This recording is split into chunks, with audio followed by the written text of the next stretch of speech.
ఇక ఆ వార్త అట్లా ఉంటాయి. ఇది ఒక్కసారి చూడండి ఎంత భయంకరంగా ఉన్నదో.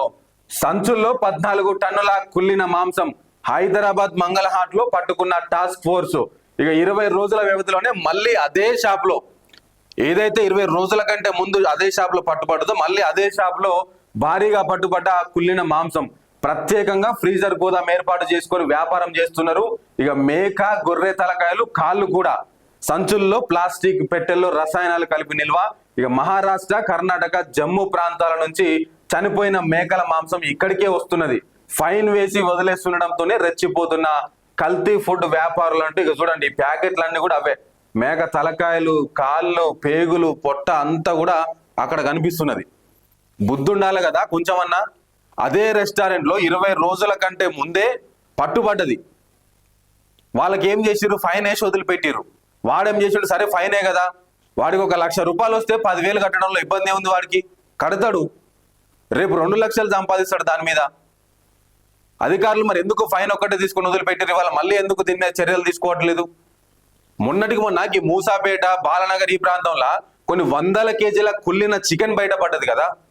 అంతకు ముందు దాడి చేసినటువంటి హోటళ్లలో, రెస్టారెంట్లలో కుళ్ళిపోయిన మాంసం బయటపడ్డది కదా. మరి వాటి మీద ఏం చర్యలు తీసుకుంటూ ఉన్నారు? ఎందుకు మళ్ళీ ప్రతిసారి ఇట్లాంటివి రిపీట్ అవుతానే ఉన్నాయి? వండినటువంటి ఆ బిర్యానీలో కానీ, ఆ ఫుడ్ లో కానీ స్మెల్ వస్తున్నటువంటి పరిస్థితి ఎంతమంది కస్టమర్లు అలా బయటకు వచ్చి చెప్పుకుంటలేరు? వాడి డబ్బులు పోవాలి, డబ్బులు పోయిన తర్వాత ఖరాబ్ అయిన ఫుడ్ తినాలి, ఆ ఫుడ్ తిన్న తర్వాత మళ్ళీ హాస్పిటల్ పాలు కావాలి, దాని బిల్లు మళ్ళీ వాళ్ళే కట్టుకోవాలి. ఇది ఎక్కడి పద్ధతి? టాస్క్ ఫోర్స్ పోలీసులు ఎందుకు దీని మీద కఠినమైన చర్యలు తీసుకుంటలేరు? ఏం జరుగుతూ ఉన్నదో చూడండి. ఇది వచ్చేది కూడా మళ్ళా మహారాష్ట్ర, కర్ణాటక, జమ్మూ ప్రాంతాల నుంచి. మహారాష్ట్ర, కర్ణాటక, జమ్మూ అంటే ఎక్కడుంది అది? అక్కడ చచ్చిపోయిన మేక దాన్ని ముక్కలు ముక్కలుగా కట్ చేసి దాన్ని ఫ్రిడ్జ్లో పెట్టి రసాయనాలు పెట్టి దానికి అంతా మన్ను మశానం అంతా పూసి ఇక్కడికి తీసుకొచ్చి మళ్ళీ ఇక్కడ ఒక 10-15 రోజులు స్టోర్ చేసి దాన్ని మళ్ళీ ఇక్కడ ప్రజలకు ఇక మస్తుంది, మస్తు వండుతున్నారు, ఈ హోటల్ అంత గొప్పది, ఆ హోటల్ ఇంత గొప్పది అని చెప్పేసి దాని మీద బాగా ఊదుకుంటా మళ్ళీ ప్రచారం చేసుకుంటా పెద్ద పెద్ద యాడ్స్ ఇచ్చుకుంటా మళ్ళీ ప్రజలకు అదే ఆహారం వండి పెట్టాలి. ప్రజలు కూడా దీని మీద ఆలోచించండి ఒకసారి. మీరు బయట ఫుడ్ తినే ముందు 1కి 4 సార్లు ఆలోచించి. నిన్ననే కదా మనం ఒక వీడియో చేసింది. కరీంనగర్ లో ఒక డాక్టర్ చెప్తా ఉన్నాడు కదా, ఆయన ఏడుచుకుంటూ కన్నీళ్లు పెట్టుకుంటూ చెప్తున్నాడు. ఆ పైన ఐ కార్డ్స్ లో ఉన్న, కింద మన కామెంట్స్ లో, లేకుంటే మన ఛానల్లో కూడా ఉంటుంది. ఆ వీడియో చూసిరండి ఒకసారి.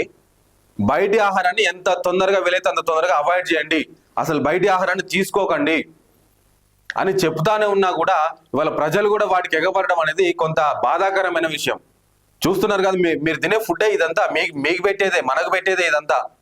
వాడేం వాళ్ళ పిల్లలకు పెట్టుకోడు కదా, వాళ్ళ భార్యకు, వాళ్ళ పిల్లలకు, వాళ్ళ కుటుంబ సభ్యులకు ఏం పెట్టుకోడు కదా ఈ ఆహారాన్ని. తీసుకొచ్చి మళ్ళీ మనకే పెడతాడు. ఏ ఆయిల్లో ఫ్రై చేస్తాడో తెలియదు, ఏ ఆయిల్లో వండుతాడో తెలియదు, ఏ రసాయనాలు కలుపుతాడో తెలియదు. ఆ మటన్ కూడా ఎర్రగా కనిపించడానికి ఒక కెమికల్ కలుపుతాడు దాంట్లో. ఇంత ఘోరమైన పరిస్థితి ఎదురైతే ఉన్నది ఇవాళ హైదరాబాద్ లోని రెస్టారెంట్లల్లో. దీని మీద తక్షణమే టాస్క్ ఫోర్స్ పోలీసులు నిఘా పెట్టండి. ఎక్కడెక్కడ ఉన్నోళ్ళనో పట్టుకుంటాం కదా, ఎక్కడెక్కడ ఉన్నోళ్ళనో ఛేదిస్తున్నాం కదా. సో మరి వీళ్ళని ఎందుకు మీరు పట్టుకుంటలేరు? సరే, ఇక్కడున్న మేకల్ని, ఇక్కడున్న కోళ్ళని తీసుకొచ్చి కోస్తున్నారు అంటే అది వేరే విషయం. పక్క రాష్ట్రం జమ్మూ కాశ్మీర్ నుంచి ఇక్కడికి రావాలంటే ఎంత టైం? ఏమైనా ఫ్లైట్లో వస్తుందా? అది రాదు కదా. వస్తే ట్రాన్స్పోర్ట్లో రావాల్సిందే, లేకుంటే రైల్వే ద్వారా రావాల్సిందే. అది వచ్చేసరికి 1 వారం రోజులు పడుతుంది. ఇడికి 1 వారం రోజులు నిల్వ ఉంచి బయటకు వచ్చినాక పురుగులు పడుతుండే దాని మీద. నిన్న మనకి సమోసాలు తయారు చేస్తాడు, ఎట్లా ఎంత గలీజ్గా తయారు చేసిండు. ప్రతిదీ కల్తీనే అయిపోతా ఉన్నది. నిన్న మొన్న పసుపు ఎంత పట్టుబడ్డది, కల్తీ పసుపు, కల్తీ అల్లం ఎంత పట్టుబడ్డది. కాబట్టి బయట తినే ముందు, బయట ఆహారాన్ని ప్రిఫర్ చేసే ముందు 1కి 4 సార్లు ఆలోచించండి. వీలైనంతగా మీ ఇంట్లోనే తయారు చేసుకునేటట్టు, మీ ఇంట్లోనే ప్రిపేర్ చేసుకునేటట్టు దీని మీద ఆలోచించాలి. మీరు జాగ్రత్తలు తీసుకోవాలని చెప్పేసి కూడా కోరుతా ఉన్నాం.